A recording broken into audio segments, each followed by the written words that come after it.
শোবিজের অন্যতম জনপ্রিয় ও আলোচিত তারকা দম্পতি অভিনেত্রী মেহজাবিন চৌধুরী এবং নির্মাতা আদনান আল রাজীব দীর্ঘ ১৩ বছরের বন্ধুত্ব প্রেমের পর গত বছর বিবাহ বন্ধনে আবদ্ধ হয়েছিলেন তারা।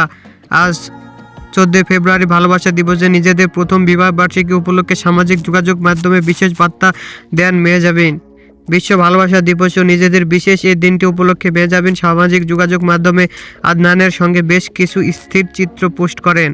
ক্যাপশনে তাদের সম্পর্কের গভীরতার কথা উল্লেখ করে লেখেন, আমরা একসঙ্গে বড় হয়েছি, একসঙ্গে পৃথিবীর সঙ্গে লড়াই করেছি, ১৪ বছরের পথ চলা, ১ বছর হলো আমাদের সংসার, আজও যদি নতুন করে শুরু করার সুযোগ আছে আমি তোমাকেই বেছে নিতাম। আদনান।